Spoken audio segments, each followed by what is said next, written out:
Aujourd'hui, je reçois Frédéric, qui est un expert data visualisation et qui a d'ailleurs monté un cabinet de conseil spécialisé sur la data et notamment sur Power BI, Datatory. Frédéric va nous faire une masterclass sur l'industrialisation de sa data visualisation.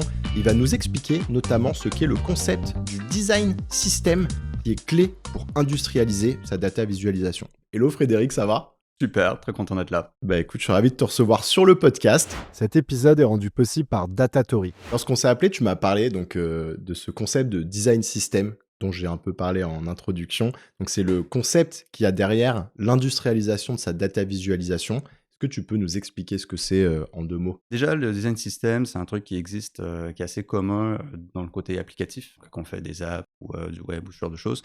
Mais c'est un concept qu'on est en train d'importer en fait côté DataVis. C'est très visuel, donc je vais essayer de synthétiser ça à l'oral, mais imaginez globalement qu'on prend un design et qu'on va le morceler, tous nos micro-choix de design dans les éléments les plus petits qu'on va appeler des tokens. C'est un peu les atomes du design, ça va être la taille de la police de tel truc, le niveau de gras, la couleur X, ce genre de choses-là. On va donc prendre tous ces tokens, toutes ces petits atomes de design qu'on va se mettre à gérer. Comment est-ce qu'on va les systématiser, les classer, quand est-ce qu'on utilise un tel versus l'autre. Et de ces atomes-là, on va commencer à reconstruire des concepts qui sont plus élaborés.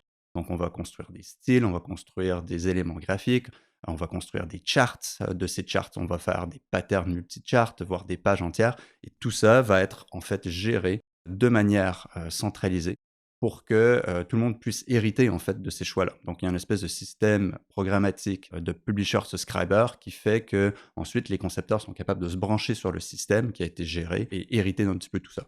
Donc si vous tombez dans un meeting où est-ce qu'il y a 4 personnes qui sont en train de discuter de est-ce que la brande est mieux représentée par un arrondi à 4 pixels ou à 6 pixels, probablement que vous êtes dans un meeting de design system. Ça peut être intéressant quand on monte un peu d'un cran. J'aimerais bien comprendre dans quel contexte les entreprises essayent d'industrialiser finalement leur data visualisation et donc s'intéressent au concept de design system. Comme on dit, c'est de l'indus. Et donc l'indus, ça marche et ça donne des bénéfices quand on est dans un passage à l'échelle. Si vous faites un projet où vous êtes seul dans votre coin, c'est un one-shot, on ne va pas se mettre à faire tout ce truc énorme derrière.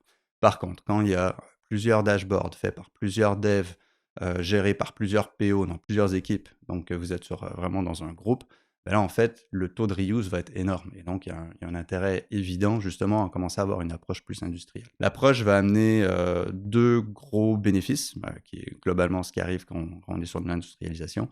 Ça va être du reuse, donc en fait, la capacité de développer de manière plus efficace, plus streamlinée et donc moins de bugs. Et de la standardisation. C'est-à-dire qu'on va être capable, avec ça, d'amener une vraie cohérence qui fait que du point de vue de l'utilisateur, on n'est pas sur un truc parfois qu'on a en DataVis où est-ce que s'il y a un petit côté artisanal, ça c'est un rapport qui a été fait par Jean-Michel et ça c'est un rapport qui a été fait par Jacqueline et on voit tout de suite un peu la différence. C'est vrai que Jacqueline, elle est quand même mieux, quoi. Et donc, ça nous permet vraiment d'avoir cette cohérence-là, de diffuser les best practices, de s'assurer qu'il y a une qualité de delivery qui est vraiment au top pour tout le monde et un rythme de delivery qui est accéléré grandement, justement parce que même Jacqueline, elle a peut-être pas envie à chaque fois de configurer les 14 paramètres qui vont bien pour que son bar chart ait l'air exactement de ce qu'elle a envie d'avoir l'air, d'avoir des trucs qui sont déjà préfaits, préconfigurés, dans lesquels on peut juste assembler très rapidement et de manière efficace des dashboards pour l'entreprise. L'objectif aujourd'hui, c'est justement que tu nous fasses une masterclass sur comment on met en place justement ce design system et comment on va industrialiser sa data visualisation.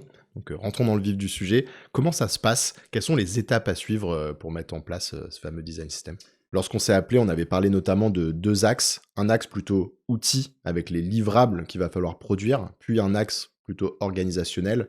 Peut-être on peut creuser les 2. Côté livrable, dans un premier temps, il va falloir regarder, ça va être quoi un peu les principes de design qui vont nous intéresser. On va pas faire le même design, évidemment, si on est en train de faire un design system pour une grande banque ou quelque chose de formel, de gouvernemental, que si on est sur une start-up très jeune, avec une autre ambiance complètement. Donc, d'être capable de travailler avec son sponsor sur quelle va être la com qu'on va vouloir avoir, ça va être quoi la voie que le design doit avoir. Ensuite, on va travailler sur tout le volet Figma. Donc ça, c'est un des outils un peu standards dans l'industrie qui nous permet de faire des maquettes. Et là, on va vraiment donner une vie à ce design system en regardant qu'est-ce qui se fait, s'en inspirant et faire tout ce travail de déconstruction, d'assemblage de tokens et de produire éventuellement ce qu'on va appeler des UI kits qui vont permettre ensuite de faire des maquettes de manière très efficace et qui vont être conformes en fait à ce qu'on a défini en design system. Donc là, on va retrouver tous les petits éléments dont tu parlais. Par exemple, on va Ouais, retrouver bar chart, il y a tel élément. Pour la police de titre, c'est toujours tel élément. C'est déconstruire un peu tous les éléments qu'on peut retrouver sur un tableau de bord. Et en fait, on va retrouver ça sur Figma, ce que tu appelles un UI kit, c'est une liste d'éléments qui ont été préconfigurés. qui ont été préconfigurés et qui se branchent eux-mêmes sur des éléments qui sont plus simples, comme par exemple un titre 2 ou un divider, qui vont être eux-mêmes basés sur des choses encore plus petites, nos fameux tokens, donc le gris medium 75, qui lui est basé sur un code hexadécimal et ainsi de suite.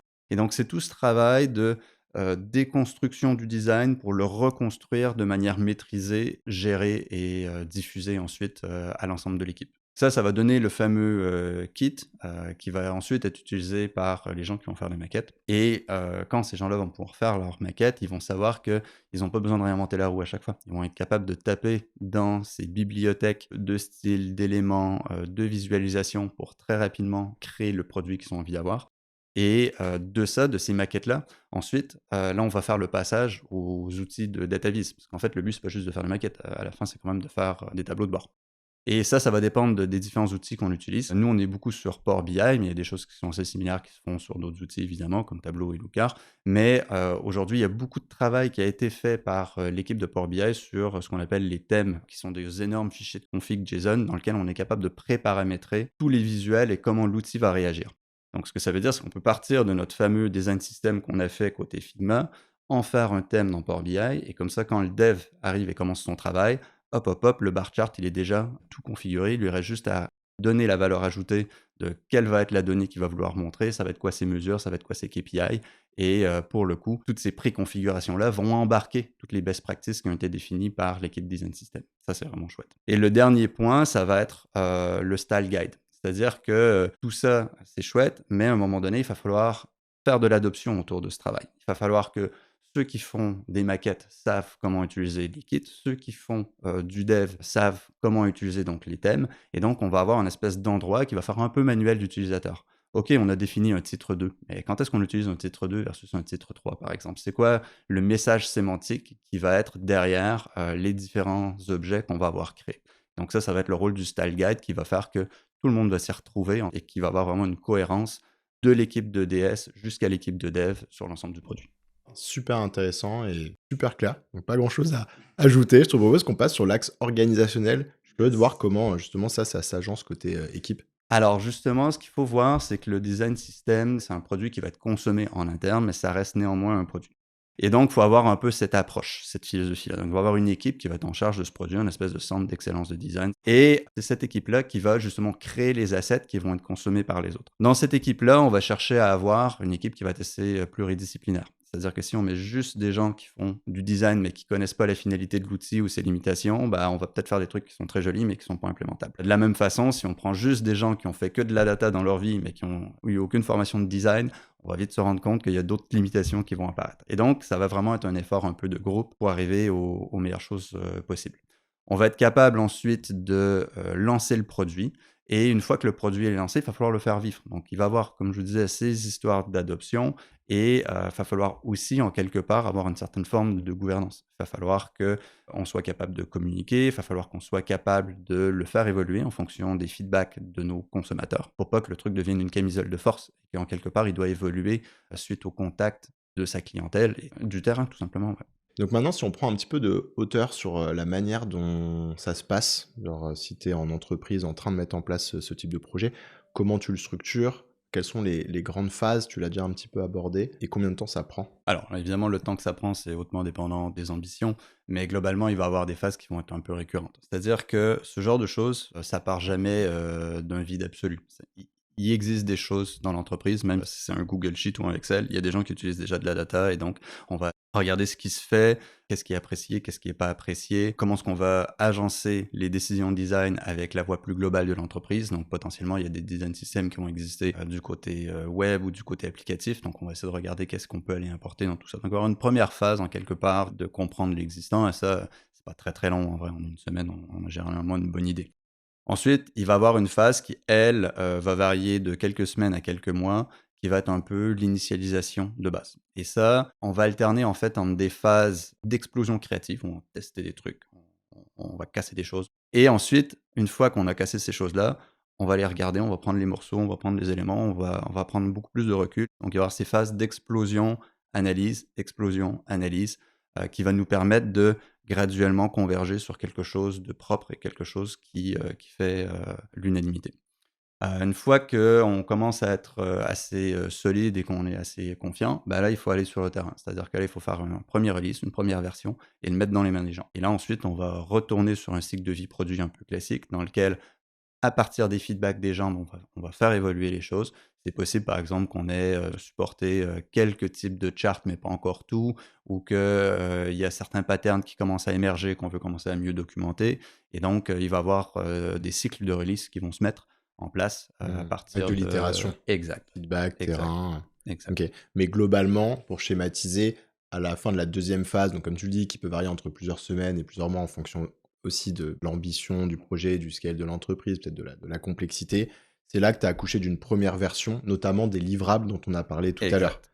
Donc tu as bien entendu, effectivement, pour le rappeler, les principes du design qui ont été un peu tamponnés une première version, les kits UI sur Figma, où tu as une première version de tout ce qui a dû être créé sur Figma, peut-être des premières maquettes qui ont été créées pour avoir des illustrations sur des dashboards clés, puis ensuite les thèmes correspondants côté outils, donc tu donnais l'exemple de Power BI, on pourrait imaginer que ce soit un autre outil, et que ça a été commencé à être mis dans les mains d'utilisateurs avec une première version aussi du Style Guide, donc pour rappel toute la documentation qui permet de mettre ça en musique, quoi.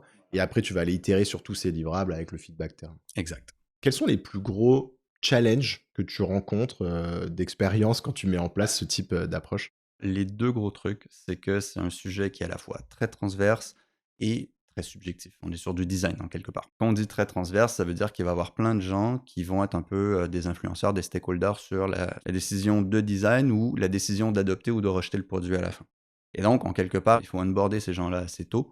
Ça va être, des gens côté tech qui doivent comprendre l'intérêt de pourquoi on fait tout ça. Ça doit être, des gens de l'équipe de PO, sur lesquels on va peut-être bousculer les habitudes. Il faut qu'on les onboard aussi, il faut qu'eux, ils voient l'intérêt. Ça va être des gens du côté de l'équipe de branding, qui vont, eux, avoir des choses peut-être qui sont partis sur, un look bien précis, mais quand on va arriver dans notre outil Power BI, bah, ça va pas être faisable ou en tout cas, pour être capable de le faire, il va falloir torturer l'outil au point que ça va complètement plomber les perfs. Donc on va avoir des compromis à faire. Donc de réunir en fait ces stakeholders-là tôt dans le projet, c'est quand même vachement clé. Et en même temps, toutes ces personnes vont avoir des avis potentiellement différents. Et donc ça prend quelque part quelqu'un qui va avoir l'autorité pour trancher. Parce qu'à un moment donné, il y a quelqu'un qui aime le jaune, quelqu'un qui aime le bleu, il va falloir choisir quoi. Donc il faut toujours trouver cet équilibre entre écouter tout le monde, comprendre en fait les enjeux qui remontent du terrain, mais aussi avoir la capacité d'avoir le leadership pour dire bon ben en fait super, mais maintenant il faut qu'on avance et donc on va avancer dans cette direction. Et quel type de profil tranche? C'est plutôt quelqu'un qui vient du design, qui va finir par trancher sur des choix qu'ont mis à disposition, entre guillemets, l'équipe data. En fait, c'est peut-être un mix des deux. Le design, au début, il a dit, ah, ce serait trop bien de faire ça, ça, ça, ça. L'équipe data dit, en fait, il y en a que deux qui sont possibles, c'est ces deux-là. Ouais. Et à la fin, c'est le design qui tranche entre les deux. En Parce général, un c'est truc celui un qui peu comme paye. ça. En général, c'est le sponsor qui tranche. Ok. Il Et va même sur écouter des tout le aspects monde. design. Oui, non, évidemment. En fait, la plupart du temps, les gens vont évidemment écouter les experts. Et en général, d'ailleurs, le sponsor vient d'une des deux équipes. C'est-à-dire qu'il vient de l'équipe data, ça va être un head of data qui a beaucoup d'enjeux sur, je sais pas, ils vont avoir 3-4 équipes distinctes, potentiellement même dans des pays différents, qui font du dashboarding. Il y a besoin d'uniformiser tout ça. Il y a besoin d'améliorer à la fois la qualité et la cohérence de ces trucs. Donc, c'est lui qui a l'enjeu. Et donc, il va aller chercher des inputs de l'équipe design, de l'équipe branding, il va aller chercher les inputs de ses équipes techniques et à un moment donné, c'est lui qui va faire vivre son produit. Donc, souvent, ça va être un head of data ou quelque chose comme ça qui va prendre le leadership, quoi. Tu as des derniers conseils à partager pour réussir ce type de projet? Il faut que ça soit un sport d'équipe, dans le sens où, les quelques fois où j'ai vu où est-ce que ça pouvait être plus compliqué, c'est quand on disait, «Bon, bah, OK, il y a l'équipe, Figma, par exemple, qui fait son UI kit, ils font des trucs super jolis, mais derrière, ça balance, 50 000 requêtes au serveur, quand on essaie de l'implémenter, le rapport, il lag, c'est désagréable et tout». Et donc si on est capable tôt de mettre en relation les équipes design et les équipes tech, franchement, c'est la sauce secrète. C'est le bon moment de te poser la question. Comment ça se passe s'il y a des membres de l'audience qui sont intéressés par le sujet et qui souhaitent échanger avec toi ou brainstormer justement sur ce sujet du design system et de l'industrialisation de la data vis? Alors, il faut qu'ils soient prévenus, on aime beaucoup en parler, donc on risque de leur casser les oreilles. Mais non, en vrai, on est super facile à joindre sur LinkedIn ou par mail. Souvent, on prend un peu de temps pour expliquer un peu plus dans le détail, soulever le capot, montrer comment ça se passe, faire des retours d'expérience. Et d'ailleurs, on va faire un event bientôt. Si vous avez envie de faire vraiment un deep dive sur la question et manger des petits fours, contactez-moi et puis on va organiser ça avec vous. Ok, oui, il y aura justement des retours d'expérience, de comment vous avez mis ça en place dans divers endroits. Exact. Super cool, je mettrai tout ça en description, donc ton LinkedIn, ton mail, s'il y a des gens qui veulent te contacter directement, et le lien pour s'inscrire à l'événement. Est-ce qu'il y a une tendance que tu observes sur le marché dont tu souhaiterais parler en lien notamment avec le design system? Ce qui est intéressant, c'est qu'on voit vraiment un travail de professionnalisation de la data vis. C'est-à-dire qu'avant, la data vis, c'était un truc parmi d'autres que le mec de data faisait, quoi. Plus le marché grandit, plus les gens se spécialisent. Et le design system, c'est une des réflexions de ça. Comme on commence à voir des gens qui se spécialisent vraiment dans certaines parties du métier, ils sont capables d'aller beaucoup plus loin. On le voit aussi sur d'autres aspects, c'est-à-dire qu'en termes d'industrialisation, on commence beaucoup à parler entre autres de CI/CD sur des projets de data vis. Il y a 15 ans, personne ne faisait ça, faire le dashboard à la fin, c'était le truc un peu artisanal, il n'y avait même pas d'environnement de test ou de prod, voilà. Alors plus on avance, plus on est capable en quelque part, sur chacun des métiers de la data, d'aller vraiment au fond des choses. Et c'est super chouette de voir ça. Et la bonne nouvelle, c'est qu'il y a d'autres aspects de l'IT, entre autres le monde applicatif, qui a aussi passé par ces étapes-là. Et donc, on est capable de s'inspirer, même si c'est pas forcément du copier-coller. Il y a des choses qui sont vraiment particulières au monde de la data. Mais il y a quand même des bonnes idées qu'on est capable d'aller récupérer et qui nous permettent d'aller plus loin, plus vite, quoi. Écoute, Frédéric, on arrive sur les dernières questions. Est-ce que tu as une recommandation de contenu à partager à nos auditeurs? Moi, je suis old school, j'aime bien les vieux bouquins. Il y en a un en DataVis que j'avais lu il y a des années, mais qui reste hyper pertinent. C'est un truc qui s'appelle Show Me the Numbers par Stephen Few. Il paye pas de mine. Je pense qu'on peut plus facilement le trouver en PDF qu'en librairie, pour être clair. Mais le bouquin est hyper clair sur vraiment expliquer les fondamentaux de la data vis, c'est-à-dire comprendre l'essence de l'encodage de la donnée, comment est-ce que l'œil réagit, comment est-ce qu'on perçoit l'information, ce genre de choses-là. En data vis, souvent, les gens vont avoir une compréhension un peu instinctive de qu'est-ce qui fonctionne et qu'est-ce qui fonctionne pas, mais sont pas capables de le rationaliser ou de le systématiser. Show Me the Numbers, c'est un des premiers bouquins où est-ce que j'ai vraiment tombé sur quelqu'un qui comprenait et qui était capable d'expliquer pourquoi ça marchait ou pourquoi ça marchait pas. Je mettrai ça en description, bien sûr. Et enfin, qu'est-ce que tu aimes dans la data? Surtout en DataVis, on voit en fait l'impact directement de comment on gère sur le terrain les choses. Il y a des choses qu'on sait intellectuellement, on sait la performance de X, la performance de Y, ce genre de choses, ou le manque de performance. Mais quand on les voit, franchement, ça vient nous chercher de manière un peu intrinsèque et ça permet vraiment de vivre le contexte du terrain. Et je trouve ça super impactant. Excellent. Écoute, on va finir là-dessus. Merci beaucoup Frédéric pour cette masterclass sur l'industrialisation de sa data visualisation et aussi de m'avoir fait découvrir le concept du design system que je connaissais pas pour ma part. Dites-nous dans l'audience ce que vous avez pensé justement de ce concept, de cet épisode. Mettez-nous un petit commentaire où que vous soyez. Venez commenter les posts LinkedIn qu'on fera avec Frédéric pour diffuser cet épisode. Et puis voilà, je vous dis à bientôt. Merci Frédéric. On a créé un dossier dans lequel on a listé les 40 chantiers data et IA à lancer en 2025. Dans chaque épisode, je demande aux invités quelles sont leurs prochaines étapes, les prochains projets qu'ils vont lancer. On les a centralisés dans ce dossier. Pour le recevoir, il suffit de s'inscrire à la newsletter. Je vous mets le lien en description.